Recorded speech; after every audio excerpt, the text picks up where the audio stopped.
Bonjour. Bonjour, bienvenue. Nous allons démarrer dans quelques instants.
Bonjour à tous. On va démarrer dans une petite minute. On attend encore quelques connexions. Voilà, on va démarrer bientôt, mais un tout petit peu de patience pour que les derniers participants se connectent.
Bonjour à tous.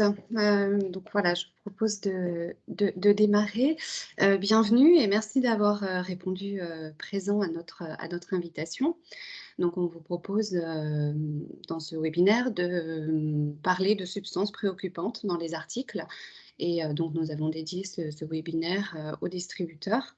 Je vous présente, tout de suite nos 2 intervenants, donc Julien Fabre, du ministère de l'Environnement et Gaël Dufort, de l'INERIS. Quelques règles du jeu. Donc je vous propose de dérouler l'ordre du jour. On se consacre, 2 moments essentiels pour les questions. On va pas forcément les prendre, au fil de l'eau, mais on aura, dans l'ordre du jour 2 moments pour cela. Ce que je vous propose aussi, c'est pendant les présentations de bien couper vos micros pour éviter toute interférence et au moment des questions, vous pourrez lever la main et on distribuera un peu les prises de parole.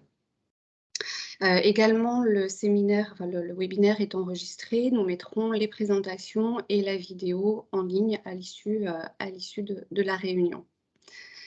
Donc en termes d'ordre du jour, on donnera, en premier lieu, le micro à Julien Fabre pour, poser le décor, en termes de réglementation sur les substances et plus largement. Gaël Dufort vous fera une présentation de l'INERIS et du réseau d'assistance, le Helpdesk, et puis un point aussi sur la réglementation REACH. On vous présentera également un projet européen qui a mis en place une application qui s'appelle Scan4Chem, et puis également un point sur l'implication que cela a pour vous et pour les distributeurs. Voilà. Julien, je te laisse le micro. Bienvenue. Merci Karine. Bonjour à tous. J'espère que vous m'entendez bien. Ok, parfait. Oui, on Toujours t'entend. vérifier ça au début, au début de nos interventions. Donc, d'abord, merci, un grand merci à l'INERIS d'organiser ce webinaire. Merci à tous d'être présents. Je vois que vous êtes nombreux.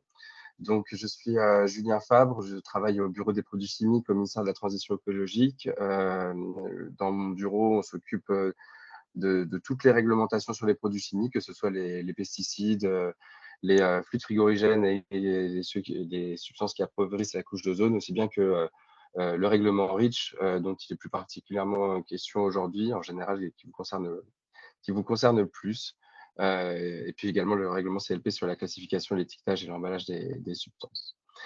Et pour ma part, je travaille tout particulièrement sur les substances extrêmement préoccupantes, donc tout ce qui est substances dangereuses et qui, dans certains cas, finissent par être interdites, d'autres restreintes d'utilisation dans la communauté européenne. La semaine dernière, nous avons eu une conférence sur les produits chimiques les 11 et 12 mai, une conférence ministérielle organisée dans le cadre de la présidence française de l'Union européenne, avec une participation assez exceptionnelle d'une quinzaine de ministres, de nombreuses ONG européennes et puis françaises. Et à cette occasion, les ministres européens ont eu l'occasion de discuter de l'ambition de l'Europe en matière de protection de la santé humaine et de l'environnement par rapport à l'exposition de la population et de l'environnement aux produits chimiques. Puisque ce sont des sujets qui préoccupent nos concitoyens et ça avait été identifié comme un sujet prioritaire pour le ministère de la Transition écologique pour la présidence française de l'Union qui, vous le savez peut-être, se termine dans un peu plus d'un mois, puisque on ne garde ce rôle-là que 6 mois de janvier à juin pour cet exercice en ce qui nous concerne. Et donc, du coup, ces sujets trouvent un écho, je pense, dans le débat public. En tout cas, nous, on le constate. Bon, bien sûr, selon la sensibilité de chacun, on s'en rend compte plus ou moins en fonction de la couverture médiatique qui est accordée. Mais néanmoins, on a encore eu un sujet la semaine dernière, typiquement sur les PFAS, avec des rejets d'usines qui ont pollué des captages d'eau potable. Donc, ce sont des sujets qui reviennent régulièrement et c'est une préoccupation qui nous concerne tous. Et par rapport à voilà, vis-à-vis de ces préoccupations, on a une stratégie sur les produits chimiques qui a été établie par la Commission européenne en 2020. Donc la Commission, mais la France aussi, ambitionne en quelque sorte de placer l'Europe plutôt à l'avant-garde de ce qui se fait en matière d'utilisation de produits chimiques et de durabilité des produits qu'on met sur le marché. On parle en ce moment d'ailleurs dans le cadre de la stratégie substance durable du concept de Safe and Sustainable by Design. Donc c'est plutôt les fabricants d'articles qui sont concernés, mais derrière, c'est vous qui les vendez notamment.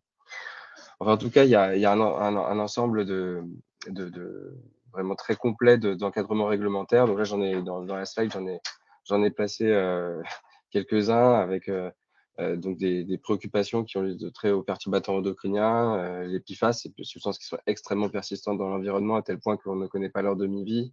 Les nanotechnologies qui sont très intéressantes, mais qui en même temps peuvent poser des problèmes de santé, puisque ça leur confère la capacité d'atteindre des organes cibles ou de passer à travers des membranes.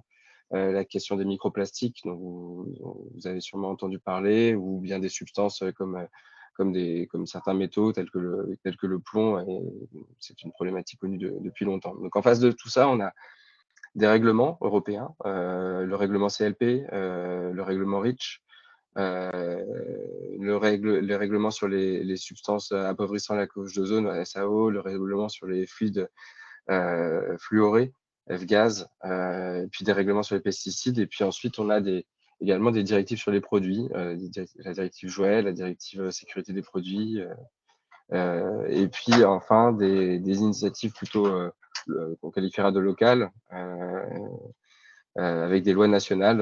Et on a eu en France plusieurs lois qui sont passées récemment, avec la loi Egalim, qui a encadré notamment les questions de pesticides, de réimportation de substances qui sont utilisées pour traiter les produits fabriqués à l'étranger. En l'occurrence, c'est les fruits et légumes principalement. Il y a eu la loi climat et résilience suite à la Convention citoyenne. Et puis la loi AGEC sur l'anti-gaspillage et l'économie circulaire, qui a introduit notamment une nouvelle obligation de transparence sur l'information sur, les, euh, sur la présence de substances dangereuses dans les produits. Donc voilà, vous voyez, je n'ai pas balayé chacun des règlements à l'intérieur ce qu'il y a, mais c'était dans la slide. Il y a un encadrement réglementaire très complet. Et malgré cet encadrement réglementaire, peut-être, je ne sais pas si c'est grâce à, mais en parallèle, disons, il y a une demande de transparence de nos citoyens, et donc un certain nombre d'initiatives pour justement faciliter l'accès aux informations et améliorer ce qui est fourni aux consommateurs en termes d'informations sur les substances qui sont dans les produits. Donc au niveau français, on a la loi AGEC, avec l'information sur la présence de substances dangereuses dans les produits générateurs de déchets. Et puis un article également sur la présence de perturbateurs endocriniens dans les produits. Et au niveau européen, on a encore plus on a d'autres dispositifs qui existent. On a le dispositif SKIP, que je ne détaillerai pas énormément, mais qui repose sur le règlement REACH et l'article 33 du règlement REACH, comme le projet Life as REACH qui vous sera présenté un peu plus tard par l'INERIS, avec une notification à l'Agence européenne des produits chimiques dans SKIP. Et dans Life as REACH, c'est une démarche volontaire, mais c'est un peu l'équivalent. Grosse différence entre les deux étant que il est possible dans Life as REACH de dire que notre produit il est plus facile de dire dans Life as REACH que votre produit est sûr. Et puis enfin des projets en ce moment au niveau européen, avec un règlement sur l'éco-conception qui va arriver et qui va remplacer une directive, et dans ce cadre introduire le concept de passeport produit, qui est assez similaire à la loi AG. Donc voilà, tout ça pour vous dire que le ministère de la Transition écologique est très attentif à ces sujets d'information dans les chaînes d'approvisionnement et puis jusqu'aux consommateurs, la présence de substances dangereuses, que c'est une préoccupation qui tenait à cœur de notre ministre Barbara Pompili. Donc pour l'instant, vous n'êtes pas sans savoir qu'on n'a pas encore de gouvernement, mais ça ne saurait tarder. Il n'y a pas de doute que voilà, ça continuera, puisque nous continuons à travailler dessus. C'était des actions de long cours. Voilà, je pense que je vais laisser la parole maintenant à l'INERIS, que je remercie encore pour l'organisation de ce webinaire. Merci beaucoup Julien et bonjour à tous. Donc merci pour nous avoir brossé ce tableau de l'encadrement réglementaire des substances chimiques. Maintenant, Donc, je vais vous présenter à l'INERIS tout particulièrement, donc, il y a un institut spécialisé dans l'expertise sur les substances, le helpdesk, le helpdesk REACH où je travaille. C'est le service d'assistance réglementaire sur les substances. Alors, ce service national d'assistance réglementaire, il est en charge à la fois de la réglementation REACH, mais aussi de la réglementation CLP et de la réglementation POP. C'est donc une mission qui a été confiée par le ministère de la Transition écologique à l'INERIS depuis 2009. Et dans ce service, nous apportons une assistance aux entreprises sur leurs obligations réglementaires, pour les aider à décrypter ces réglementations qui sont souvent compliquées. Et donc, on a pour mission de faciliter l'accès des entreprises à un niveau suffisant d'information sur les différents aspects de ces règlements qui sont souvent complexes, et aussi pour aider toutes les entreprises à se situer par rapport à ces règlements et comprendre quelles sont leurs obligations. Donc, on a pour cela dans nos missions des relais qui sont les fédérations professionnelles, les chambres de commerce et d'industrie. Et puis, il faut savoir que c'est un service qui est gratuit, à distinguer des actions de conseil et de soutien qui, elles, relèvent d'un marché privé, les consultants ou les bureaux d'études, par exemple. Donc, le helpdesk vous propose un accueil téléphonique tous les lundis, mardis, jeudis et vendredis au numéro de téléphone qui est affiché ici. Donc, si vous avez des questions sur ces différents règlements et si vous voulez qu'on étudie votre situation personnelle, celle de votre entreprise, et vous aider à définir votre statut, n'hésitez pas à nous téléphoner à la permanence téléphonique. On a également la possibilité de poser des questions par écrit via un formulaire en ligne. Et puis, on publie aussi une lettre d'information tous les mois qui vous permet de vous aider dans votre veille réglementaire sur tous ces règlements qui évoluent énormément et rapidement. On propose aussi un site internet avec un accès aux 3 règlements sur un site web en miroir avec les adresses mail, les URL qui figurent ici. Donc, voilà pour les missions du service d'assistance réglementaire. Alors, je vais faire un petit tour d'horizon de REACH, mais surtout des obligations qui vous incombent à vous en tant que distributeur d'articles dans le règlement REACH. Je ne vais pas me focaliser sur la partie produits chimiques, substances et mélanges, parce que c'est vraiment un autre volet qui vous concerne peut-être aussi un petit peu pour certains d'entre vous, mais ici, l'objet, c'est vraiment plutôt de parler des articles. Donc le règlement REACH, dont l'acronyme c'est Registration, Evaluation, Authorization and Restriction of Chemical, c'est tout un corpus réglementaire qui est entré en vigueur en 2007 et qui a pour vocation de maîtriser le risque chimique. Ça passe par une connaissance accrue sur toutes les substances chimiques qui nous entourent, assurer une meilleure information de l'ensemble des acteurs, que ce soit le salarié, le consommateur, les pouvoirs publics, les ONG. Tous les acteurs sont concernés. Et puis, bien sûr, le but, c'est d'accroître la protection de la santé humaine et de l'environnement également, assurer une meilleure maîtrise des usages de toutes ces substances chimiques et une meilleure gestion des risques qui sont générés par ces substances chimiques. Et voilà, c'est le but de REACH. Alors, le champ d'application du règlement REACH, il s'applique aussi bien aux substances telles quelles, aux substances contenues dans des mélanges. Mais comme je vous le disais, je ne vais pas m'attacher à cette partie-là du règlement, la partie qui concerne les substances et les mélanges, mais plutôt à la partie qui concerne les substances dans les articles. Parce que les exigences pour ces différents types sont vraiment très différentes. En tout cas, quand on commence à discuter avec une entreprise qui nous pose des questions sur la réglementation produits chimiques, la première chose qu'on l'aide à faire, c'est de bien définir le statut de ces produits. Est-ce que ce sont des substances, est-ce que ce sont des mélanges, ou bien des articles, et quel est le statut de l'entreprise, puisque ça va définir toutes les obligations. Alors, les articles, selon REACH, sont définis comme étant un objet qui va avoir une forme, une surface ou un dessin particulier, qui sont plus déterminants pour sa fonction que sa composition chimique. Donc, cette définition est très importante. Alors elle n'est pas forcément au premier abord très facile à comprendre, mais pour illustrer, par exemple, si on prend une table, qu'elle soit en plastique, en bois ou en métal, finalement ce qui est important c'est sa forme plus que sa composition chimique. Là, on est vraiment clairement sur un article. Alors il existe pas mal de cas limites, dans lesquels c'est plus difficile de déterminer si on est sur, substance, mélange, article. Parfois ce sont des combinaisons des deux, des articles et des mélanges. Par exemple, la bougie a été définie comme un mélange qui est la cire, et la mèche de la bougie est un article. Pour les stylos, par exemple, on va avoir un mélange de substances qui sont les encres, par exemple, et qui sont dans un récipient qui agit en tant que contenant. Et ce récipient, lui, est un article. Il existe un guide qui a été publié par l'Agence européenne des produits chimiques, l'ECHA, pour déterminer si un objet est un article, un mélange ou la combinaison des deux.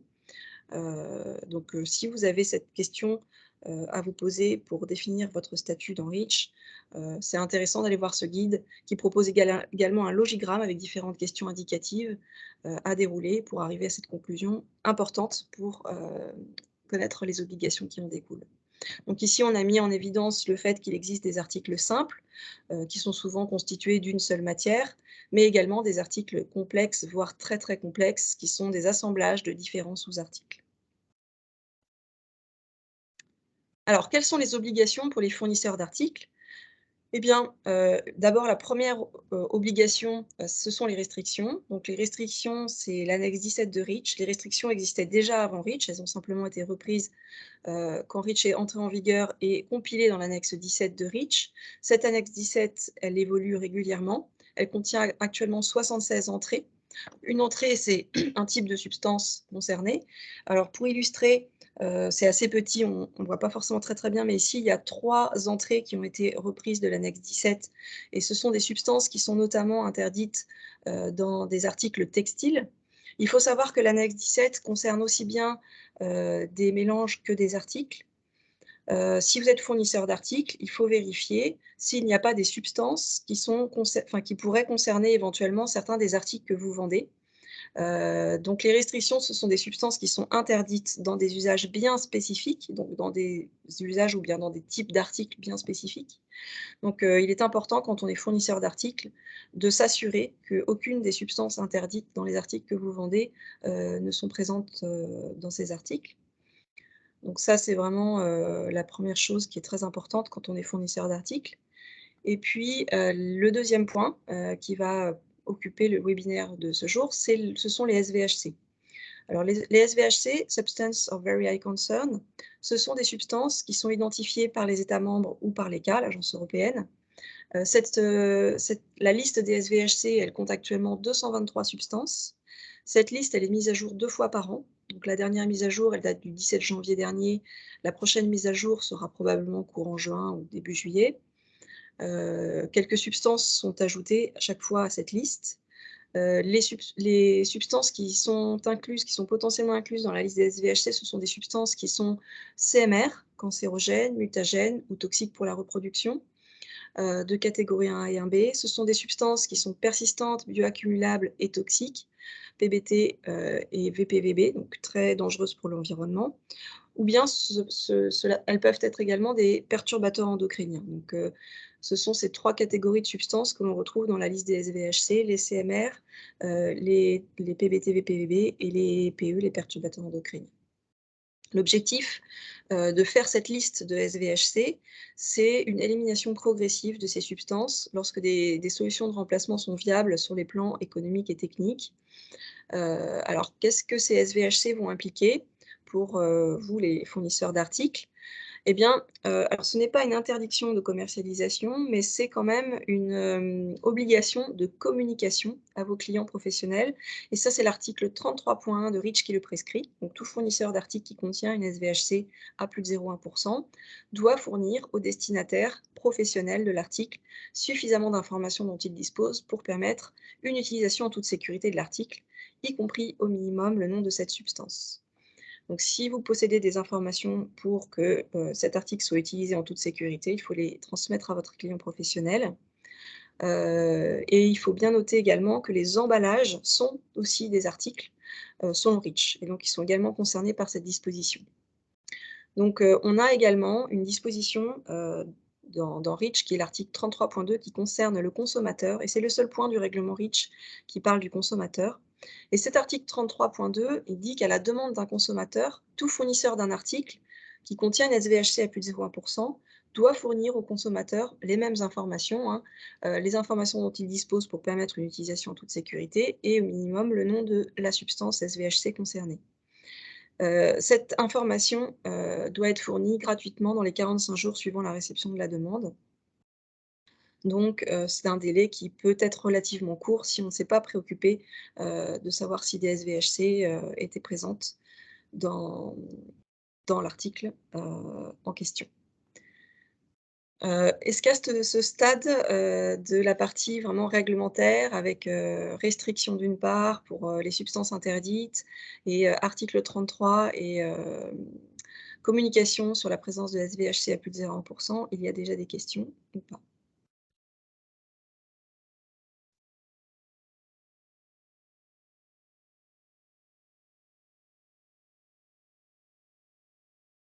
Je ne vois pas de main se lever, donc Les c'est signe que tout est clair jusqu'à présent. OK, parfait. Alors on va continuer sur le projet Life as Screech. Le projet Life as Screech, c'est donc un projet européen, hein, financé par la Commission européenne dans le cadre des projets LIFE, qui sont des projets qui visent à protéger l'environnement et la santé humaine. C'est un projet qui regroupe 19 partenaires de 12 pays européens. Donc, vous avez une carte ici qui figure ces différents pays qui sont engagés dans ce projet. Donc, il y a des partenaires officiels du projet et il y a aussi des pays qui ont décidé d'être des réplicateurs, donc qui vont utiliser les outils qui ont été développés dans le cadre du projet pour promouvoir ces outils et le projet Ascritch. Alors, les partenaires du consortium sont affichés ici. Donc, vous pouvez constater qu'il y a à la fois des acteurs institutionnels comme le helpdesk de l'INERIS pour la France. Il y a d'autres helpdesks, hein, le danois, le suédois, l'allemand, le luxembourgeois. Il y a d'autres helpdesk Reach. Et puis, il y a également des instituts qui sont des instituts de recherche, par exemple, ou encore des ONG. Donc, c'est un consortium qui regroupe une grande diversité de partenaires, ce qui fait son intérêt également. Alors, le projet Life as Screech, il est parti du constat que l'article 33.1 de REACH et l'article 33.2 également de REACH n'étaient pas bien connus, n'étaient pas bien mis en œuvre sur tout le territoire européen. Et donc, ce manque de communication sur les SVHC dans les articles a déclenché l'idée de ce projet. Et l'objectif, évidemment, de ce projet, c'est de faciliter cette communication, c'est d'améliorer cette communication tant entre les différents acteurs de la chaîne d'approvisionnement que entre les acteurs et le consommateur, et également de faire savoir au consommateur qu'il a ce droit d'interroger son fournisseur sur la présence des SVHC dans les articles. Alors, comment se déroule ce projet? Les partenaires sont en charge de 2 campagnes pour assurer la diffusion de l'information sur l'article 33. Ils sont à la fois le relais du projet auprès des industriels. Donc, il y a une campagne auprès des entreprises qui est menée. Dans le cadre de cette campagne, on organise des réunions comme celle d'aujourd'hui. Donc, différentes actions de communication sont menées auprès des entreprises pour leur expliquer un petit peu les enjeux de cette communication sur l'article 33, proposer des outils pour faciliter cette communication et puis améliorer cette transparence vis-à-vis de ces interlocuteurs professionnels et du consommateur. Et puis, il y a en parallèle une campagne consommateur qui est menée aussi par les différents partenaires du projet. Donc, ça consiste à informer et sensibiliser un maximum les consommateurs sur les substances toxiques dans les articles, sur le droit de savoir du consommateur qui est proposé par cet article 33.2 de REACH. Et puis, le but aussi de ces campagnes auprès des consommateurs, c'est de créer de l'engagement, d'amener les consommateurs à scanner des articles, parce que vous allez voir que le projet Ascritch, il repose sur l'application Scan4Chem, et de dire par le biais de ces scans qu'ils veulent de la transparence à leurs fournisseurs. Donc cette application Scan4Chem, elle est donc développée pour permettre au consommateur d'avoir un outil qui va l'aider à interroger son fournisseur sur la présence de SVHC dans les articles qu'il achète. Et puis, c'est aussi un outil pour permettre aux entreprises de remplir leurs obligations en matière de communication sur les substances extrêmement préoccupantes dans les articles. Alors, comment marche cette application? Eh bien, c'est assez simple. Le consommateur va scanner le code barre ou alors il peut aussi effectuer une recherche manuelle, hein, quand il n'y a pas de code barre, ce qui arrive aussi parfois. Le consommateur va obtenir de l'information sur la présence ou la non-présence de SVHC et si l'article a été enregistré dans la base de données par le fournisseur. Si l'article est manquant, s'il n'a pas été enregistré par le fournisseur d'article, alors le consommateur peut faire parvenir une requête à la marque en quelques clics. Alors l'application Scan4Chem, donc elle marche comme un certain nombre d'autres applications par le biais d'un scan. Pour cela, il est essentiel que les entreprises puissent renseigner ce qu'on appelle les GCP, je vais en reparler après, le Global Company Prefix, c'est le préfixe des codes EAN de chaque entreprise, pour que ensuite l'application puisse reconnaître un code barre qui a été scanné comme étant, comme appartenant à telle ou telle marque et puisse proposer d'interroger la marque directement via l'adresse mail de contact qui est reliée à ce GCP. Mais je vais vous faire une petite démonstration tout à l'heure de la base de données. Comme ça, vous comprendrez mieux comment tous ces aspects sont liés les uns aux autres. Alors, il y a différentes catégories d'articles qui peuvent être couverts par l'application Scan4Chem. Donc, les articles simples, donc, comme je vous le disais, ce sont souvent des articles qui sont composés d'une seule pièce ou élément ou une seule matière. Ça peut être par exemple un t-shirt ou bien de la vaisselle, un matelas, ce sont des exemples qu'on a donnés ici. Et il y a également la possibilité de scanner des articles complexes. Donc là, on va interroger le fournisseur sur l'article complet. Mais ces articles complexes sont eux-mêmes composés de sous-articles. Et il faut bien comprendre que quand on recherche une SVHC et sa concentration dans un article, elle est dans la concentration doit être calculée dans le plus petit article tel que c'est un article selon la définition de Rich. Si vous prenez par exemple un vélo et que la SVHC est présente dans la pédale par exemple, il faudra calculer le pourcentage de SVHC uniquement sur le poids de la pédale et pas sur le poids du vélo pour savoir si on dépasse le 0,1% ou non. Donc là, on peut aussi interroger son fournisseur avec Scan4Chem sur des articles complexes. Concernant les articles avec mélange, là, c'est un petit peu plus délicat, parce que le projet Askrich, il se base sur l'article 33 de Rich. Comme je vous le disais, l'article 33 ne concerne que les articles et pas les mélanges. Donc si un consommateur vous interroge sur un article avec un mélange, par exemple un produit détergent, un produit cosmétique par exemple, ou bien encore des produits de bureau tels que des stylos, alors il peut vous interroger, mais il vous interrogera uniquement sur la partie article. C'est-à-dire que si on prend par exemple un détergent, il vous interroge que sur l'emballage et pas sur le contenu du produit détergent, puisque c'est un mélange et qui n'est pas soumis à l'article 33 de Rich. Voilà, donc il y a une FAQ dans l'application qui explique cela aux consommateurs. Il faut également considérer qu'un consommateur peut scanner un article emballé dans son emballage. Par exemple, si on prend une brosse à dents dans son blister, si le consommateur scanne cette brosse à dents parce que le code barre est sur le blister qui emballe la brosse à dents, alors le consommateur interroge le fournisseur à la fois sur l'article, la brosse à dents, et également sur l'emballage. Donc le fournisseur doit lui répondre sur la présence de SVHC dans l'article, mais également dans l'emballage. Voilà, donc c'est résumé sur cette figure ici. Alors en quelques chiffres, le projet, maintenant il a quelques années d'existence puisqu'il a démarré en 2017. Pour la France, environ 500 entreprises françaises sont enregistrées dans la base de données et donc ce sont des entreprises qui peuvent être interrogées via Scan4Chem avec des adresses mail de contact qui ont été renseignées soit par les entreprises elles-mêmes, soit par le partenaire du projet. Nous en fait.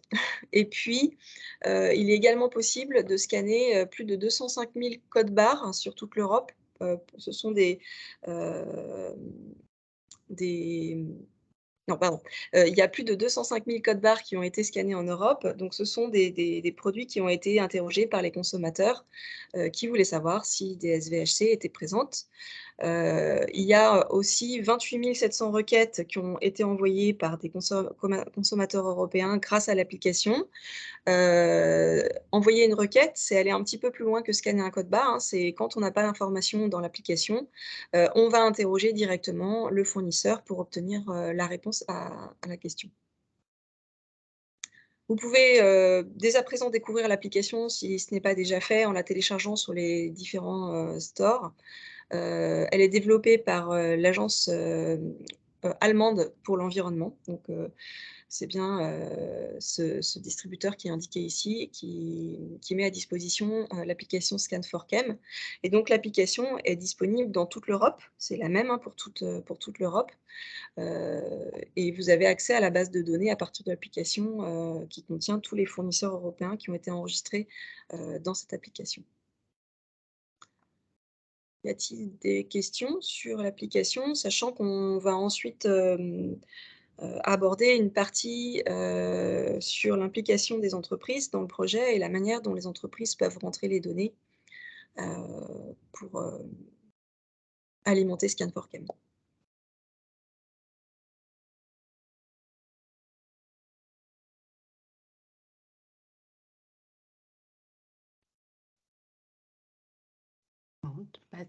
Pas de main levée, donc c'est toujours clair. Je vous propose de poursuivre.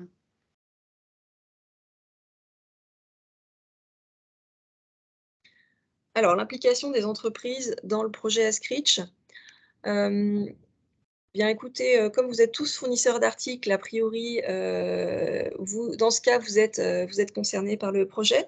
Que vous soyez distributeur, vous êtes concernés, mais si vous êtes également importateur ou fabricant d'articles, vous l'êtes également. Tous les acteurs qui fournissent des articles sont concernés par le projet. Alors comment ça fonctionne ? Le consommateur, donc je vous le disais, va utiliser l'application Scan4Chem. Il va interroger par cette application la base de données Ascritch. Si l'industriel a déjà rentré les articles dans la base de données, le consommateur va avoir automatiquement une réponse à sa question. Si l'entreprise n'a pas rentré les données du tout, alors le consommateur va pouvoir envoyer une requête, comme je vous le disais, via l'adresse mail de contact. Alors, soit l'adresse mail de contact pertinente a été rentrée dans la base de données via le portail des fournisseurs que je vais vous montrer juste après. Alors, elle a pu être rentrée par nous, par les partenaires du projet, ou alors elle a été rentrée par les entreprises. Donc, les deux sont possibles. Là, je vous invite à ce stade d'ailleurs à vérifier dans l'application Scan4Chem si votre entreprise a déjà été renseignée par les partenaires. Soit par nous, soit d'autres partenaires européens. Si votre entreprise existe, vérifiez également quelle est l'adresse mail de contact qui est renseignée pour vous et vérifiez surtout si cette adresse mail de contact est pertinente. Je vous invite de toute façon à créer votre propre compte pour avoir la main sur ces informations, pour pouvoir gérer l'adresse mail la plus pertinente pour recevoir les requêtes SVHC. C'est parfois plus pertinent de mettre une adresse mail de contact du service qualité qui a vraiment en main les réponses à ces questions, plutôt qu'une adresse plus générique pour le service client qui ne va pas forcément bien comprendre les questions et qui va peut-être mettre du temps à vous les remonter. Et les délais de 45 jours sont parfois dans ces cas-là difficiles à respecter. Et puis ensuite, donc si vous avez bien reçu une requête à l'adresse mail la plus pertinente, vous pouvez faire répondre au mail que vous envoie notre système pour répondre aux consommateurs. Si vous avez créé un compte dans le portail des fournisseurs, que je vais vous montrer juste après, il est aussi possible de répondre directement depuis le portail des fournisseurs et de gérer toutes les requêtes depuis ce portail des fournisseurs. Il y a deux possibilités pour répondre, soit depuis le portail, soit en faisant une réponse directement à l'email que vous allez recevoir. Donc les avantages pour les entreprises de remplir les données dans le portail des fournisseurs, c'est de valoriser la récolte des informations sur les SVHC que vous devez faire pour Skip. Tout à l'heure, Monsieur Fabre en a parlé. Il y a depuis l'année dernière l'obligation de notifier dans la base de données Skip la présence de SVHC à plus de 0,1%. Et si vous avez fait ce travail d'obtenir les informations concernant la présence de SVHC, ou si vos fournisseurs l'ont fait, puisque a priori, si vous êtes distributeur, c'est surtout à vos fournisseurs de faire tout ce travail, c'est vraiment intéressant d'aller le valoriser maintenant auprès de vos consommateurs, puisque le plus gros du travail est fait, c'est l'obtention de ces données. En le valorisant via Scan4Chem, via le portail des fournisseurs et via le projet Ascritch. Vous pouvez aussi, si vous créez un compte dans le portail des fournisseurs d'Ascreech, vous allez recevoir hein, une information réglementaire, une information de veille réglementaire sur la mise à jour de la liste des SVHC. Vous aurez un rappel à chaque fois que la liste des SVHC va évoluer 2 fois par an, pour vous rappeler qu'il faut remettre à jour les données sur vos substances, enfin sur les substances dans vos articles, donc remettre à jour si vous avez rentré des articles dans la base de données. Ces informations en fonction de la dernière liste candidate. Jouer la transparence avec vos consommateurs. Hein, on voit bien ces dernières années que les consommateurs veulent de plus en plus de transparence de la part des entreprises. Donc, grâce à Scan4Chem, vous pouvez faire la promotion de vos articles qui ne contiennent pas de SVHC. Il y a aussi la possibilité de transmettre des informations pour l'utilisation sur des articles qui en contiennent. Et vous avez aussi la possibilité d'expliquer via Scan4Chem s'il y a une SVHC qui est présente, pourquoi vous n'avez pas pu la substituer et pourquoi elle est importante dans l'article. Voilà, en tout cas, ce qui est essentiel, c'est vraiment de répondre aux requêtes. On a encore beaucoup d'entreprises qui ne répondent pas aux requêtes qui sont envoyées par les consommateurs et via Scan4Chem, donc c'est vraiment important. Donc c'est pour ça aussi que je vous invite à vérifier les adresses mail qui ont été rentrées pour vous, pour vos marques, dans Scan4Chem, pour vérifier si elles sont pertinentes et si vous les recevez bien, et de tester vous-même en scannant des articles qui sont vendus par votre entreprise, pour voir si vous recevez bien les requêtes et pour vérifier qu'il y a bien quelqu'un qui va répondre à ces requêtes. Enfin, communiquer activement sur vos engagements, confirmer qu'aucune SVHC n'est présente dans les articles, c'est un excellent moyen de montrer que vous vous souciez de l'environnement et du bien-être de vos consommateurs. Voilà, donc ça c'est vraiment important également. Alors, la manière de répondre aux consommateurs, elle est importante aussi, parce que nous, les utilisateurs de Scan4Chem, ils nous ont transférer un grand nombre de réponses qui ont été faites à leurs requêtes, et un certain nombre d'entre elles ne sont pas très claires. On voit que les questions n'ont pas été, enfin la requête en tout cas concernant les SVHC n'a pas forcément toujours été bien comprise. Donc répondez bien clairement à ces requêtes sur les SVHC. Répondez spécifiquement sur l'article qui est interrogé et pas de façon globale sur le fait qu'il n'y a jamais de SVHC dans vos articles. Et puis ayez bien en tête que le délai de réponse c'est de 45 jours, donc répondez rapidement. Et voilà, apporter une réponse claire et concise. Pour aller plus vite sur ces réponses, bien sûr, optez pour un remplissage proactif de la base, puisque si vous avez rempli de façon proactive la base de données Ascreech, vous n'avez plus besoin de vous préoccuper de ces requêtes, vous n'en recevrez plus, puisque l'interrogation via Scan4Chem de vos articles par un consommateur obtiendra automatiquement une réponse, et donc vous ne recevrez plus de requêtes si vous avez rentré les données. Alors, le portail des fournisseurs d'Ascreech, il est donc accessible ici. Vous pouvez cliquer sur le lien qui est écrit ici, qui est inscrit ici. Vous pouvez, si vous voulez, je vais vous faire une petite démonstration, mais vous pouvez en même temps essayer de vous créer un compte pour essayer de naviguer peut-être en même temps que moi si vous pouvez. Donc, se créer un compte, c'est relativement simple. Vous allez rentrer votre adresse individuelle professionnelle. Vous allez recevoir un mail qui va vous demander de confirmer votre inscription. Et puis ensuite, vous allez rentrer sur ce portail. Alors, je vais, moi, partager aussi mon écran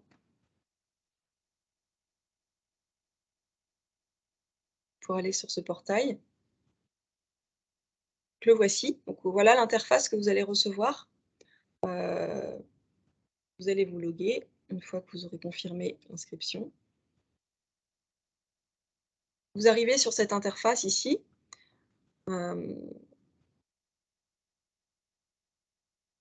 Et quand vous allez... Alors, attendez, excusez-moi. Voilà, donc là, vous arrivez sur cette interface qui va vous permettre de gérer. Donc ici, vous aurez par exemple un tableau de bord des requêtes qui sont reçues, des articles que vous avez rentrés dans cette interface également.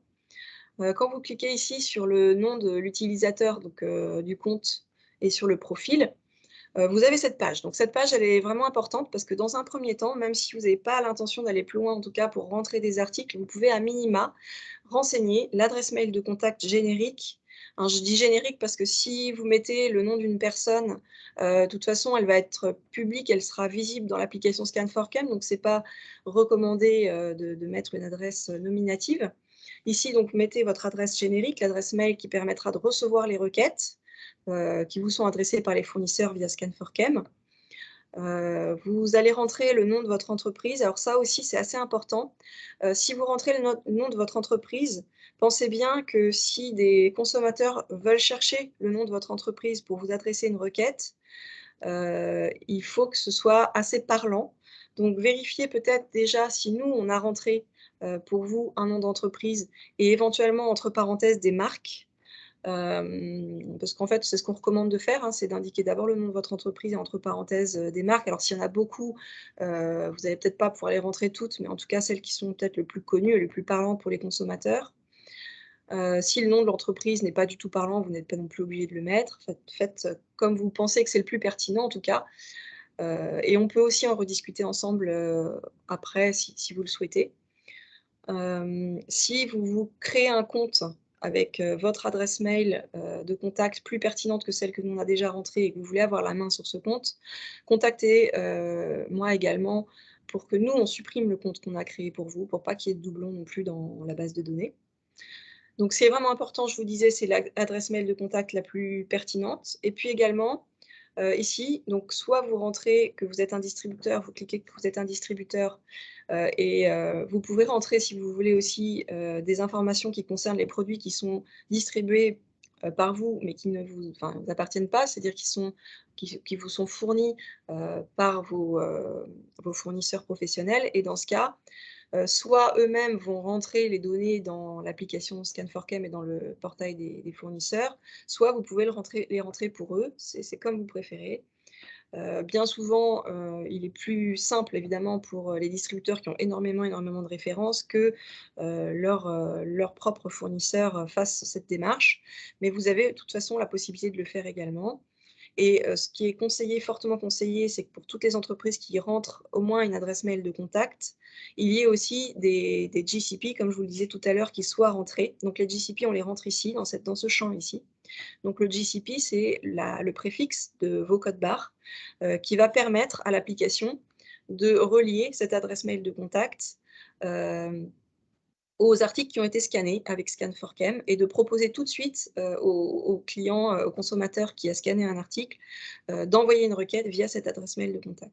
Si les GCP ne sont pas du tout rentrés, le consommateur va devoir aller lui-même chercher en tapant le nom de l'entreprise ou le nom de la marque, cette adresse mail de contact pour envoyer la requête, donc ce qui est un petit peu moins ergonomique, un petit peu moins facile. Alors voilà pour le portail des fournisseurs et votre profil d'entreprise. Donc la première étape, c'est vraiment important d'aller rentrer cette adresse mail générique et les GCP. La deuxième étape, si vous voulez déclarer des articles, je vais dans l'onglet déclaration d'articles. On peut les rentrer un à un, mais j'imagine que ce n'est pas tellement l'option que vous allez choisir parce que voilà, c'est fastidieux et c'est long. On peut rentrer beaucoup d'informations, dont des photos si on le souhaite. Donc, pour rentrer les articles un à un, il faut cliquer sur ajouter un article. Et là, vous avez des champs à remplir. Ils ne sont pas tous obligatoires. Et si vous voulez rentrer les informations de façon plus rapide, vous avez la possibilité de télécharger les informations. Alors, je vais vous montrer comment on peut télécharger les informations. Il existe un fichier Excel. Le fichier Excel, il est disponible sur le site web du helpdesk, hein, ce site web ici. Vous pouvez cliquer sur Life as Scratch. Il y a une page dédiée au projet Life as Scratch ici. Et vous avez le fichier Excel qu'on peut télécharger ici. Télécharger ici le fichier Excel qui va s'ouvrir et vous allez voir qu'en fait, dans ce fichier Excel, vous pouvez rentrer vos articles et les télécharger dans le portail des fournisseurs directement. Donc, il y a très peu d'informations qui sont obligatoires. Vous avez le nom de l'article. La marque est optionnelle. Vous pouvez rentrer le code barre parce qu'il s'il y a un code EAN, bah, c'est beaucoup plus intéressant parce qu'on va pouvoir le relier à un GCP, comme je vous le disais. Si vous n'avez pas de code EAN, eh ben, écoutez, vous n'êtes pas obligé de le mettre. Vous pouvez bien décrire l'article par contre pour que le consommateur, en cherchant avec le nom de l'article, il puisse retrouver cet article. Et puis ensuite, ce qui est obligatoire, c'est d'indiquer si l'article contient une SVHC. Et donc, on va sélectionner ici oui ou non dans le menu déroulant. Et si c'est oui, il faudra indiquer quel est le nom de la substance ici, également dans le menu déroulant. Et il faudra indiquer la localisation de la SVHC ensuite. Est-ce que cette SVHC est présente dans l'article ou dans l'emballage de l'article? Donc, tous les articles sont rentrés dans le fichier Excel.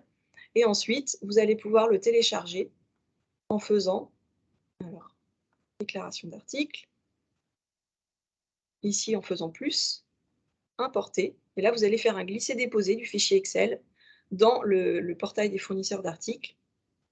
Et tous vos articles vont se retrouver ici dans déclaration d'article.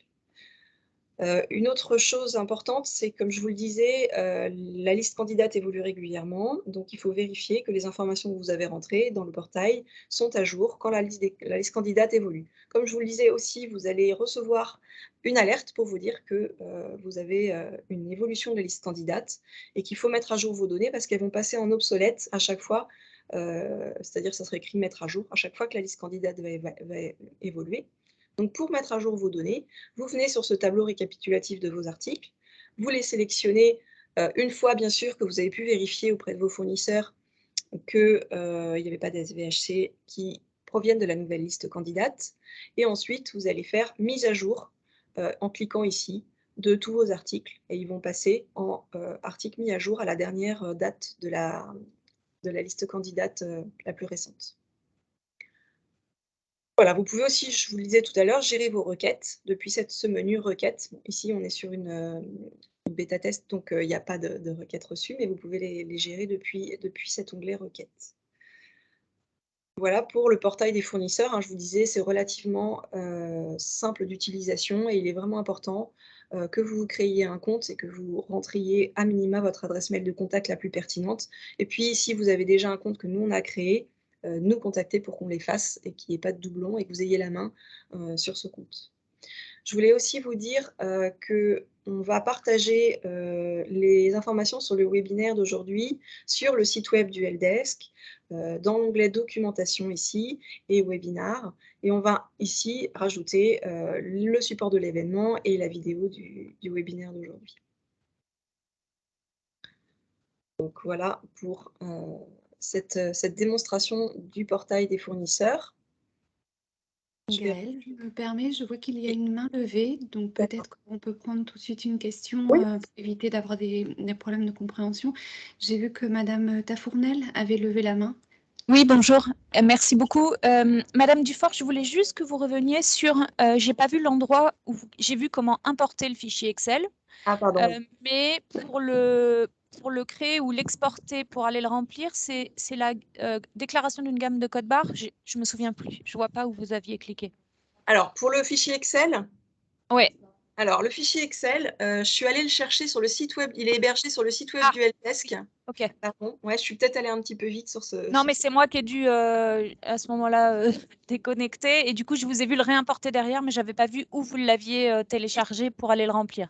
Donc, sur le site du Helpdesk. Sur le site du Helpdesk, vous avez ici Life as Scritch, un onglet dans la partie annoté, un petit lien Life as Scritch. Donc, sur cette page qui est dédiée au projet as Scritch, vous avez.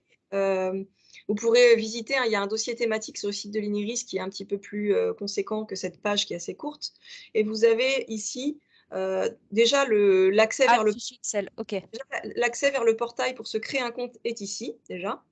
Et puis le fichier Excel, voilà, qui est ici. OK, merci. Voilà. Très clair. J'aurai certainement des questions là-dessus. Merci. Pas de souci. Voilà. Et donc. Alors Gaëlle, si ça te perturbe pas, je vois qu'il y a d'autres mains levées. Donc je vois Émilie Guillaume. Oui, bonjour.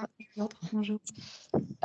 J'ai une petite question pour l'importation des données. C'est soit manuellement, soit via fichier Excel. Il n'y a pas moyen de fonctionner par des API ou un moyen. Parce qu'en fait, ça démultiplie. On nous demande de mettre ces informations à beaucoup d'endroits. On les renseigne déjà sur Skip. Il y a l'article 13 de la loi AGEC qui va nous demander d'indiquer ces informations-là d'une autre façon. Est-ce que, voilà, à un moment donné, pour la mise à jour, ça risque d'être compliqué de fonctionner qu'avec des Excel? Ouais. Alors là, le projet, effectivement, en l'état, il est développé avec un fichier Excel. Par contre, ce que je ne vous ai pas montré, c'est qu'il y a une autre fonctionnalité. Bon, on ne va pas vers un API, hein, mais il existe quand même une autre fonctionnalité qui s'appelle déclaration de gamme de code barre. Donc là, je suis ici, hein, déclaration de gamme de code barre. on peut faire une déclaration sur une fourchette de code barre. Si vous savez que sur une fourchette de code barre définie, il n'y a pas de SVHC, vous pouvez rentrer ici, mettons du code barre 1 au code barre 1000. La marque, si vous le souhaitez également. Tous les produits de cette gamme de code barre sont des articles selon la définition de REACH. Aucun d'entre eux, ni leurs emballages, ne contient de SVHC à plus de 0,1%. Vous faites sauvegarder. Et là, vous allez avoir dans déclaration d'articles, ici, tous vos articles. Alors, ils seront justement, en l'occurrence, très peu décrits. Il n'y aura pas le nom, il y aura la marque, vous l'aurez mise, il y aura juste le code barre. Mais c'est une manière de faire rapidement, de rentrer rapidement l'information si vous avez cette information sur l'absence de SVHC sur une fourchette de code barre définie. Ouais, quand on est distributeur et qu'on a plusieurs milliers de produits qui changent régulièrement et qui sont tous très différents les uns des autres, c'est compliqué. C'est très compliqué en effet. On est d'accord qu'il n'y a rien d'obligatoire. On comprend l'utilité, on est fortement incité à compléter cette base de données, d'accord. Le projet Ascritch, comme l'a dit M. Fabre, hein, c'est sur la base du volontariat. Ce qui est un petit peu différent de Skip, c'est que dans Skip, qui est obligatoire, dans Skip, on va déclarer uniquement les articles qui contiennent des SVHC. Ici, évidemment, on vous incite à déclarer tous vos articles, notamment les SVHC, et donc à valoriser le travail que vous avez fait pour pouvoir répondre aux obligations liées à Skip. Entendu. Merci beaucoup. Compris. Merci à vous. On va prendre la question de M. Audrery, Jean-Luc Audrery. Oui, bonjour. Vous m'entendez bien? Oui. Oui. Oui, très bien. Donc, c'est Jean-Luc, de Société Yamaha Musique. Donc, en fait, on est une filiale d'une société qui s'appelle Yamaha Musique Europe. J'ai fait un test là tout à l'heure. Je me suis aperçu que, a priori, Yamaha Musique Europe était enregistré puisque je suis arrivé, ils ont reçu une demande là de ma part. Par contre, donc en France, on n'a pas besoin de nous de créer un compte particulier, puisque a priori, ça sera l'Europe qui va s'occuper, enfin la maison mère qui va s'occuper de toute la partie, je dirais, de répondre à toutes ces questions.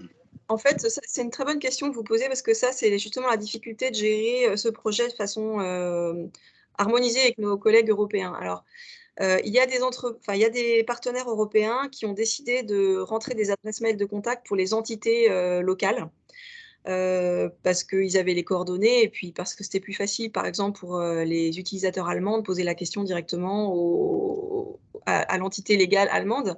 Mais ça, je pense que c'est vraiment chaque groupe européen qui doit voir comment il veut gérer ces requêtes. Est-ce que vous préférez que ce soit un bureau centralisé dans un autre pays qui gère les requêtes? Et dans ce cas, le plus pertinent, c'est qu'il y ait une seule adresse mail de contact pour toute l'Europe. Ou est-ce que vous préférez gérer vos consommateurs entité légale par entité légale, c'est-à-dire en France, une adresse mail de contact qui soit française ou pas? Ça, c'est vraiment à vous de voir ça avec vos collègues, comment vous préférez. Récemment encore, j'ai eu un entretien avec une entreprise qui voulait gérer pour toute l'Europe. Elle était en France, elle voulait gérer pour toute l'Europe. Et donc, on m'a demandé d'aller faire supprimer les comptes qui ont été créés par nos partenaires portugais et allemands. Parce qu'elle trouvait que ce n'était pas pertinent, vu que c'est toujours elle qui centralise les questions sur les SVHC. Donc, dans ce cas-là, moi, je me coordonne avec mes collègues du projet pour leur demander de supprimer les autres comptes, pour leur dire que l'entreprise française préfère centraliser les requêtes. D'accord. Ok, merci pour cette réponse. On va voir entre nous, enfin, entre Yamaha. Et Voilà, j'ai une deuxième question, pardon. Oui. Concernant les marques, en fait, la marque Yamaha distribue d'autres marques qui lui appartiennent, qui sont des marques d'instruments de musique. Est-ce qu'on doit faire des adresses différentes, puisqu'ils sont vraiment vendus avec le nom de d'autres marques, en fait, Alors, avec un nom complètement différent?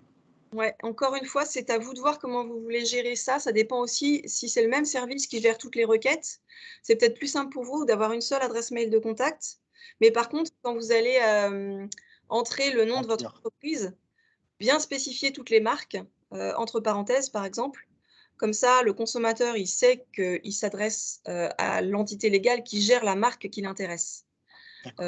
Si vous préférez et que si vous avez l'impression que ça sera plus clair pour le consommateur, vous pouvez créer un compte pour chaque marque. C'est aussi possible. Mais si c'est toujours la même adresse mail de contact, c'est peut-être pas très pertinent. Très bien. Écoutez, je vous remercie bien. Après, pour toutes vos questions vraiment hyper spécifiques, n'hésitez pas vraiment à me contacter, soit par mon adresse personnelle, enfin individuelle, Professionnel.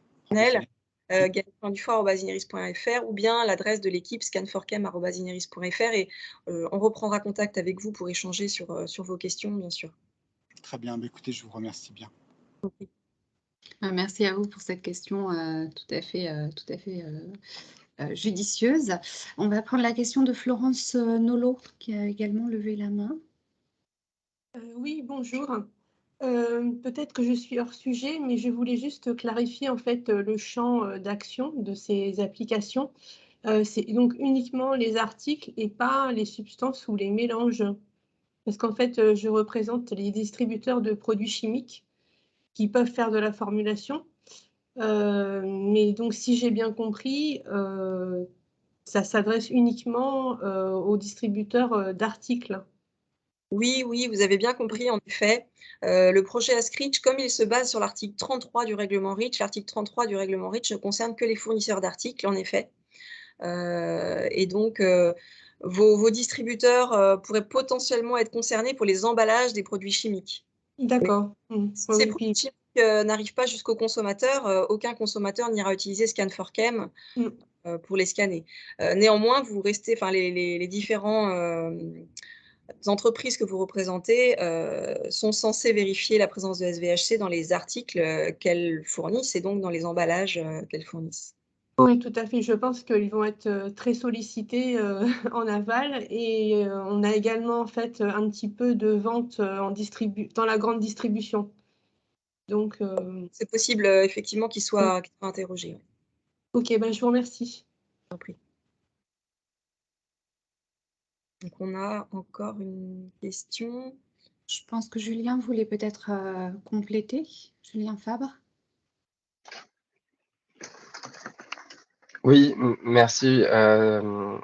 J'ai oublié le nom de la précédente intervenante de l'UFCC, désolé, mais c'était juste pour préciser que la loi AGEC, en revanche, je ne voudrais pas vampiriser le sujet et attirer l'attention sur autre chose, mais juste pour information, la loi AGEC concerne les questions de substances dangereuses dans les substances et les mélanges. Donc là, pour le coup, ça rentrerait dans le scope.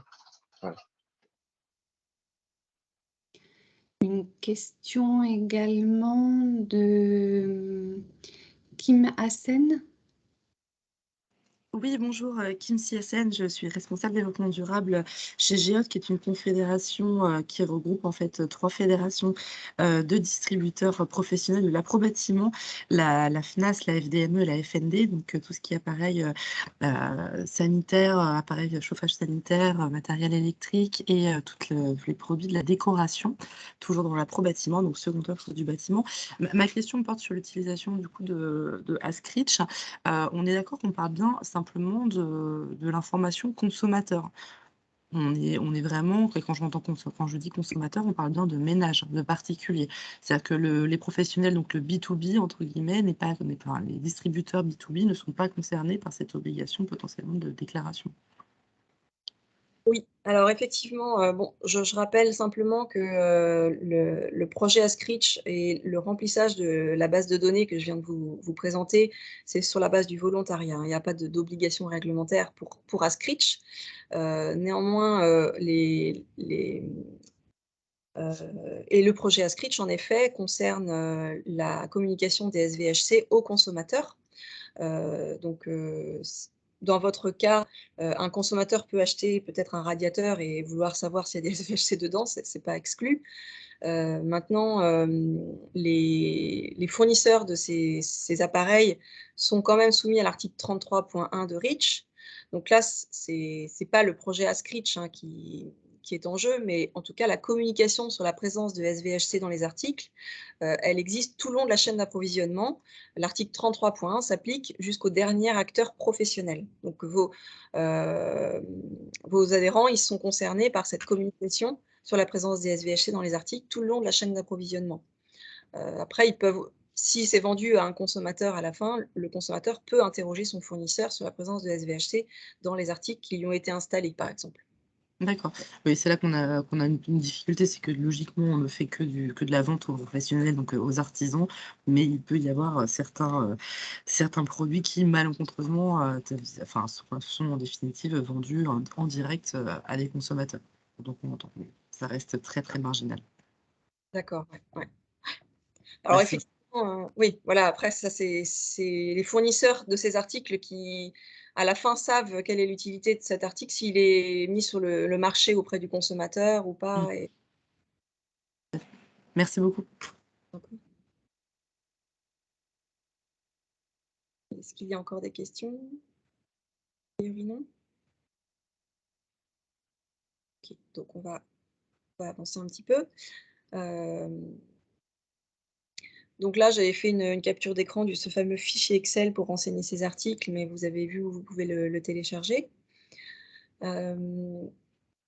Alors dans le cadre de la campagne auprès des entreprises, on mène en ce moment, nous, les partenaires du projet Ask-Reach, une campagne auprès des distributeurs, hein. C'est dans ce cadre aussi que l'on a organisé le webinaire d'aujourd'hui. Et on propose aux distributeurs des entretiens individuels. Si vous êtes intéressé, pour un petit entretien, assez rapide, en une demi-heure à peu près, on fait ces interviews pour réaliser un état des lieux de la situation au sein des entreprises, qui sont des distributeurs d'articles. Parce qu'on sait bien que vous êtes des acteurs un peu particuliers dans cette chaîne d'approvisionnement.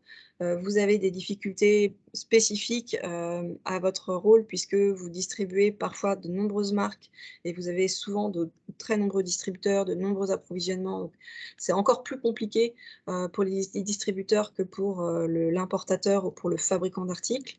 Donc dans le cadre du projet, hein, on veut faire un état des lieux de la situation dans vos entreprises. Quelles sont vos relations avec vos fournisseurs? Comment vous gérez cette question des SVHC?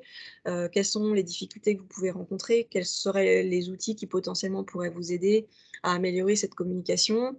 Est-ce que vous avez besoin d'aide, par exemple, pour rédiger des lettres, pour répondre, à vos consommateurs ou bien, pour, établir des formulaires, pour récolter ces demandes auprès de vos fournisseurs? Voilà, est-ce qu'il y a une assistance qui peut vous être apportée de la part, des helpdesk? Est-ce que vous seriez intéressé par des formations spécifiques au sein de votre entreprise pour vos collaborateurs? Par exemple, tous les services qualité ou services achats, par exemple, pour éventuellement les vendeurs, qui pourraient avoir des questions des consommateurs, et cetera. Donc on est vraiment très, très preneurs de ces petits entretiens, pour pouvoir rapporter à la fin de notre projet, qui va se terminer dans 1 an à peu près, à la Commission européenne, l'état des lieux en fait, et la situation de cette communication sur les SVHC dans le champ de la distribution.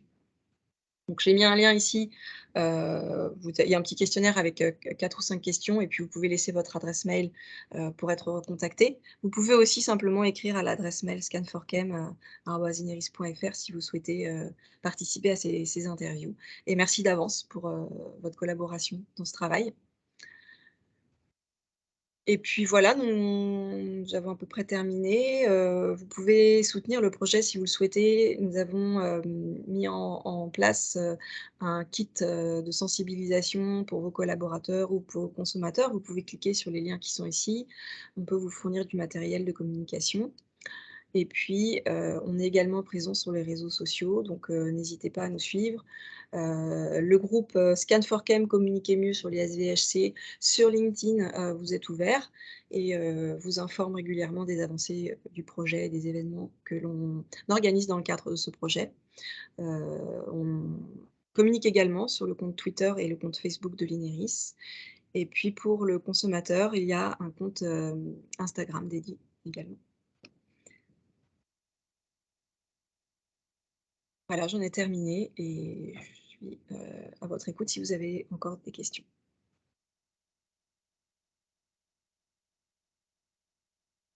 Oui, merci beaucoup Gaëlle. Alors je vois une main levée, de la part d'Émilie, Tafournel. Oui, c'est encore moi. Écoutez, j'en profite, je ne sais plus qui a pris la parole tout à l'heure pour parler des obligations qu'on allait avoir, dans le cadre de l'article 13 de la loi AGEC. vous nous confirmez bien que l'application Scan4Chem devra ou pourra, j'ai un peu du mal à faire le tri justement entre devoir et pouvoir, répondre à l'obligation de la communication sur les substances dangereuses dans le cadre de cet article 13. En fait, il y a d'autres obligations et donc il faudra pouvoir faire le lien avec les fiches produits qui intégreront l'ensemble des qualités et caractéristiques environnementales des produits soumis à REP. Mais le ministère de l'écologie a à plusieurs reprises évoqué l'appli Scan4Chem et aujourd'hui on n'a pas l'arrêté en fait qui pourrait préciser ce point-là et il y a une FAQ qui est en attente, mais voilà, je voulais avoir votre avis sur, ou vos éléments sur ce sujet-là spécifique de l'article 13 de la loi AGEC. Merci. Julien Fabre va vous répondre. Oui, merci. Donc effectivement, on a eu des échanges avec les fédérations professionnelles et puis avec les entreprises, notamment la distribution concernée par cette obligation de la loi AGEC. Donc sur la présence de substances dangereuses dans les produits générateurs de déchets, s'entendant comme substances mélange articles au sens du règlement REACH. Raison pour laquelle je disais tout à l'heure que la loi AGEC va concerner un plus grand nombre de produits. Notre intention est toujours de faire en sorte que le fait d'avoir fait une déclaration dans l'application Scan4Chem vale déclaration au titre de la loi AGEC et donc du coup remplissage, ça permet de remplir l'obligation au titre de la loi AGEC dès lors que ce à quoi vous avez affaire, c'est la présence de substances dangereuses dans un article. Bien sûr, ce ne sera pas possible du coup de passer par Ascritch en ce qui concerne les substances ou mélanges, puisque Ascritch ne les prend pas en compte. Mais au moins pour les articles, il y aura cohérence entre les deux. Aujourd'hui, le décret en Conseil d'État qui est porté par le Commissariat général au développement durable a pris un peu de retard et il encadre le fonctionnement de l'obligation et c'est un peu le décret clé dans la mise en œuvre de l'article 13.1 de la loi AGEC. Donc ça devrait intervenir, son adoption devrait intervenir incessamment sous peu, hein, donc c'est-à-dire au cours de l'été. Néanmoins, on a eu des débats un petit peu compliqués devant le Conseil d'État parce que la mesure n'est pas si simple. Et donc, sa mise en œuvre posait question sur certains points, sachant qu'il y a 11 qualités et caractéristiques environnementales qui sont visées. Donc, ça lance autant de débats qu'il y a au moins en tout cas, qu'il y a de qualités et caractéristiques environnementales. La présence de substances dangereuses étant juste l'une d'entre elles. Et ensuite, une fois que le décret aura été adopté, on pourra sortir l'arrêté que vous avez évoqué jusqu'à présent, tout à l'heure, pardon. C'est juste qu'on ne peut pas du coup procéder à l'adoption d'un arrêté tant que le niveau de norme supérieur, à savoir le décret en Conseil d'État, n'est pas encore sorti. Voilà. Ok, merci.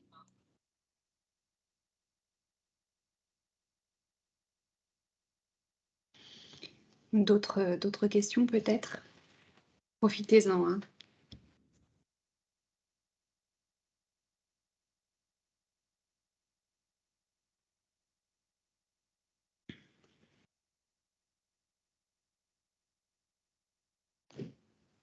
Non, je ne vois pas de main levée. Ah. Si. Juste, je me permets, quand on est consommateur avec l'application Scan4Chem, si le produit n'est pas renseigné dans votre base de données, là, on nous demande d'entrer le nom du produit, on nous demande la marque, et après, il y a une ligne qui est obligatoire, on nous demande la marque et l'adresse du fournisseur. Moi, en tant que consommatrice, j'ai aucune idée de ça, et si on ne remplit pas ce champ qui est obligatoire, la demande, elle ne peut pas partir. Et oui, parce qu'effectivement, il faut pouvoir l'envoyer, la demande. Et Mmh. donc, si l'adresse mail de contact n'a pas été entrée soit par l'entreprise, soit par nous, les partenaires, et comme je vous le disais, il y a 500 entreprises qui ont été renseignées, donc il y a encore beaucoup d'entreprises pour lesquelles il n'y a pas cette adresse de contact. Il faut que le consommateur, en effet, aille chercher, une adresse mail de contact sur le site web, de la marque, par exemple, pour, D'accord. lui adresser la requête. En effet, ça, c'est sûr que c'est pour ça que c'est vraiment, important que vous renseigniez une adresse mail de contact pour que le consommateur, n'ait pas trop de mal à vous trouver et à vous interroger s'il a besoin de le faire. Mais l'adresse mail de contact, il faut forcément la relier du coup à des marques, à nos marques pour que, l'application puisse faire l'association entre le produit et C'est ça, c'est ce que nous on fait, d'accord. hein. On rentre, une entreprise, on rentre, le nom de l'entreprise et les marques qui correspondent. On peut en oublier, c'est pas forcément le plus pertinent. C'est pour ça que c'est beaucoup plus, ça va être de meilleure qualité si l'entreprise elle-même crée son compte, renseigne ses marques et rentre ses GCP, et son adresse mail de contact la plus pertinente. Là, au moins, on est sûr que, le consommateur pourra envoyer la requête au bon endroit et correctement et sans problème. D'accord, merci. Madame, Siassen? Oui, merci. J'avais une question pour monsieur Fabre. En fait, vous indiquiez que le décret en Conseil d'État n'allait pas sortir avant l'été, mais j'ai un doute, en fait, sur le décret dont vous parliez. Parce que le décret d'application, le décret dit chapeau sur les caractéristiques environnementales et l'information consommateur a été publié récemment. Du coup, je ne sais pas de quel décret vous parlez, en fait. Pardon, j'aurais dû être plus précis sur les termes. C'est vrai, vous avez raison, c'était plutôt sa ratification D'accord. qui devrait pas intervenir avant. Et du coup, nous, on pourra sortir l'arrêté dans la foulée. Juste en ce moment, au bureau des produits chimiques, là, sous la présidence, on a aussi été pris par ailleurs. Donc, j'avoue, j'avais un peu confondu, peut-être par omission là. Mais oui, effectivement, il est sorti, vous avez raison. Oui, parce que Désolé. l'arrêté dont vous parlez, c'est celui qui est en lien avec le décret sur l'information sur les substances dangereuses, qui du coup est Oui. sur 13.2 et sur 13.1, on est sur l'information consommateur. Donc là, et les caractéristiques environnementales. Donc on était sur 2 points différents. De mémoire, des discussions qu'on avait déjà eu l'occasion d'avoir avec différentes personnes du ministère, le décret qui justement fixe entre guillemets les substances dangereuses, enfin les substances dangereuses concernées par une information consommateur, c'était les SVHC au regard de REACH. Et l'arrêté qui devait mettre à jour entre guillemets cette liste, on nous avait indiqué que potentiellement il n'y aurait pas forcément d'arrêté qui serait pris puisque la liste s'arrêtait au SVHC à date. Oui, pour l'instant, alors non, pas tout à fait au SVHC à date, mais Et aux disons substances que extrêmement préoccupantes, enfin. oui, en fait, c'est ça, hein, ce sont les substances extrêmement préoccupantes. Donc du coup, la liste est identique à celle Mmh. qui est utilisée au niveau européen. La seule différence, c'est que l'ANSES nous a recommandé d'inclure également les substances qui sont recommandées pour l'inclusion à la liste candidate, donc pour être identifiées comme substances extrêmement préoccupantes par la France. D'accord. Donc concrètement, ça constituerait simplement une anticipation de l'évolution de la liste SVHC. D'accord, très bien. Mais du coup, ce serait par le biais d'un arrêté qui serait pris potentiellement une fois que la liste REACH, enfin, en tout cas, les candidats seraient modifiés. Oui. D'accord. Et j'étais juste en train de vérifier là sur le décret chapeau de la loi AGEC, s'il était bien sorti. J'avais un doute. Oui, c'est le décret du 29 avril 2022 qui a été publié le 30 avril et qui a bien été entendu en Conseil d'État par la section des travaux publics. Oui, voilà, c'est celui-là. Ok. Non, mais c'est bon, effectivement. Il est bien Vous sorti le me 29 rassurez parce avril. que vous m'avez inquiété en me disant qu'il y a un moment, je me suis dit: «Mince, on a un décret qui sort du chapeau en plus de celui-ci qu'on attendait depuis très longtemps», donc je m'inquiétais un petit peu. Non, non, c'est bon, c'est bien celui-là. Je viens de le consulter. C'est bon. C'est bien D'accord. celui-là. Merci Pas beaucoup. de souci.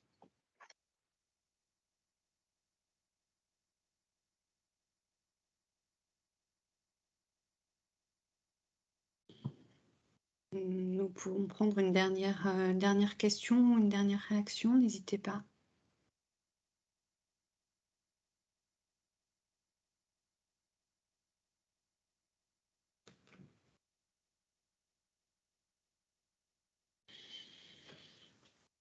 Écoutez, je ne vois pas de main se lever. Un mot de conclusion très rapide, hein, s'il y avait une chose à retenir, c'est voilà, n'hésitez pas à vous faire accompagner et donc à nous contacter pour poser vos questions spécifiques. Et en tout cas, merci beaucoup pour votre participation, pour toutes vos questions très intéressantes, très pertinentes, et à bientôt. Et à nouveau, on mettra les présentations et l'enregistrement du webinaire en ligne. Merci et bonne journée à tous. Merci beaucoup. Merci beaucoup, très bonne journée. Merci Au revoir. à vous, bonne journée. Bonne Merci, journée. au revoir. Alors.